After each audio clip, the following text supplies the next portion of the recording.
இந்தியாவோட மிக உயரிய விருதுகளை பெற்ற தமிழ் நடிகர்கள் யாரு அப்படிங்கிற பட்டியலை தான் இந்த வீடியோவில் பார்க்க போகிறோம். இந்தியாவோட 3வது மிக உயரிய விருதான பத்மபூஷன் விருது இதுவரையும் தமிழ் நடிகர்கள் 5 பேருக்கு கிடச்சிருக்கு. இப்போது சமீபத்தில் அஜித்குமார் அவர்களுக்கு கிடச்சிருக்கு 2025. 2024 விஜயகாந்த் அவர்களுக்கு கிடச்சிது. 2014 கமலஹாசன் அவர்களுக்கு கிடச்சிருக்கு. 2000 சூப்பர் ஸ்டார் ரஜினிகாந்த் அவர்களுக்கு கிடச்சிருக்கு. 1984 சிவாஜி கணேசன் அவர்களுக்கு பத்மபூஷன் அவார்ட் கிடைச்சிருக்கு.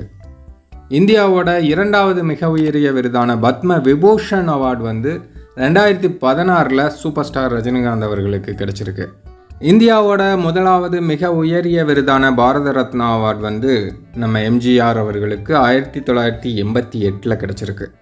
இதில் நம்ம தலைவர் சூப்பர் ஸ்டார் ரஜினிகாந்த் அவர்களுக்கு பத்ம விபூஷன் அவார்டும் கிடச்சிருக்கு, பத்மபூஷன் அவார்டும் கிடச்சிருக்கு.